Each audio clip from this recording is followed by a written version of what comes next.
मुख्यमंत्री ने बड़ी मतलब पूरे सबको जुटा के जातीय जनगणना की शुरुआत कर दी है, हालांकि केंद्र इसके पक्ष में नहीं है।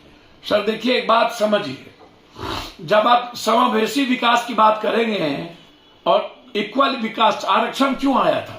आरक्षण लाए गए थे समाज के जो शैक्षणिक रूप से कमजोर लोग हैं, सामाजिक रूप से कमजोर लोग हैं, उसको डेवलप करने के लिए, उसको बराबरी में लाने के लिए। लेकिन अभी तक कोई मूल्यांकन नहीं हुआ कि कौन एजुकेशन में पढ़ा, कौन नहीं गया, कौन अत्यंत पिछड़े के लोग आज तक एजुकेशन में डेवलप किए कि नहीं। कभी आरक्षण लाने के बाद इस पर अभी तक एक बार गंभीरता से नहीं ध्यान दिया गया कि इसके मुनाफे, इनका बेनिफिट पिछड़ा को, अत्यंत पिछड़ा को, दलित आदिवासी को कितना मिला। 9 करोड़ 68 लाख आदिवासी है, उसमें उनको मिला कि नहीं, दलितों में किसको मिला, किसको नहीं मिला, अत्यंत पिछड़ा में किस जाति को मिली, कौन जाति नहीं, अभी तक हम सक्सेस कर पाए। उसी तरह यदि आप आरक्षण का बिना जाति जनगणना के आरक्षण को आप 10% गरीब को, अमीर के लोगों को आप आरक्षण देने की बात हम लोगों ने की, हम इसके पक्षधर हैं। किसी भी कीमत पर आरक्षण के मुद्दों पर जाति जनगणना जब हो, सामाजिक, शैक्षणिक और आर्थिक, मैं चाहता हूं कि किसी भी कीमत पर जाति जनगणना में एक सबसे महत्वपूर्ण 2 बात का ख्याल रखने की जरूरत है।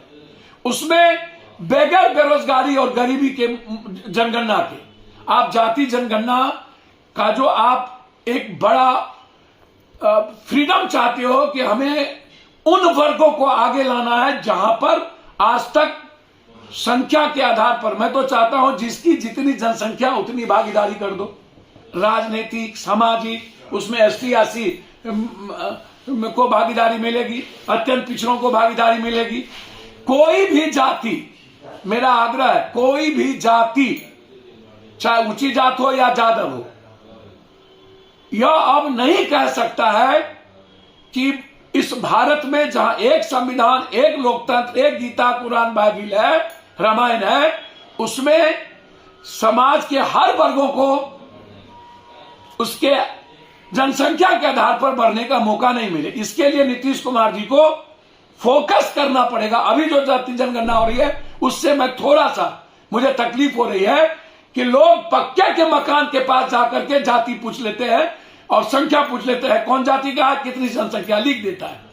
झोपड़ी, अब एक झोपड़ी में 10 आदमी है क्योंकि उसके पास 2 झोपड़ी नहीं है। देखिए नीतीश जी टाल इलाके से आते हैं, लालू यादव दियारा इलाके से आते हैं और लालू यादव जी का वो गृह क्षेत्र है।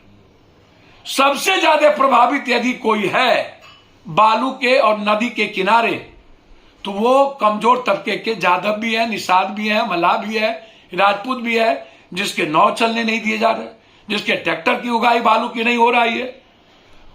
बड़े पप्पू यादव या बड़ा माफिया जो है ओवरलोडिंग ट्रक को चला रहा है। तो क्या नीतीश कुमार जी आज छपरा में या कल सिवान गए तो उन्होंने कहा इंटरमीडिएट, नीतीश जी जो आपके इंटर्स कॉलेज, इंटरमीडिएट कॉलेज है, क्या कभी हमने उस पर तवज्जो दी कि वित्त रहित जो लालू यादव के समय से है उसकी स्थिति क्या होगी, वित्त रहित प्रोफेसर की स्थिति क्या होगी, कितने लोगों की जिंदगी तबाह हो गई है। तो छपरा में 2 बात इनको करनी चाहिए। एक की छपरा में लगातार शराब माफिया 5-5 बार लोग मरे हैं, एक बार नहीं। कौन कौन लोग इन्वॉल्व है, कौन कौन पॉलिटिशियन इन्वॉल्व है, कौन कौन पदाधिकारी इन्वॉल्व है। एक तो उसकी जांच, संपत्ति की जांच।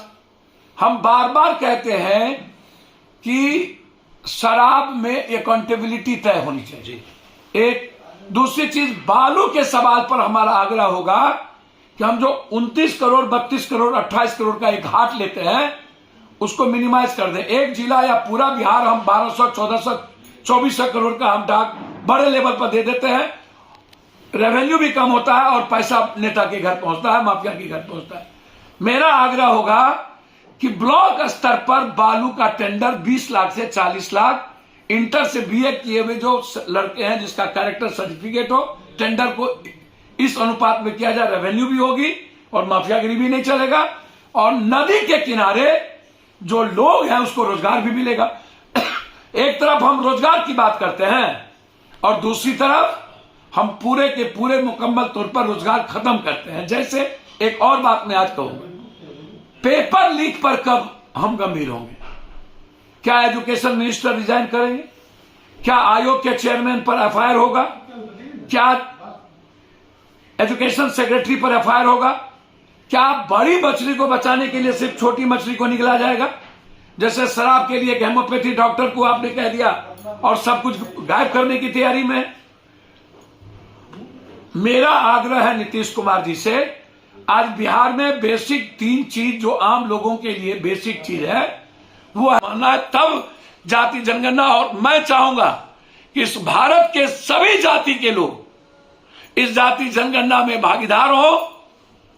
सबको राइट है इस भारत में जीने का। आप किसी भी अच्छे कामों का जाति के आधार पर विरोध न करें, यह मेरा आग्रह होगा। या किसी जाति के खिलाफ नहीं है, या इक्वल इकोनॉमिकल फ्रीडम, बेरोजगारी और गरीबी को मिटाने के लिए जाति जनगणना है। राजनीतिक और सामाजिक जीवन को उठाने के लिए जाति जनगणना है। इसलिए विरोध का कोई गुंजाइश नहीं हो।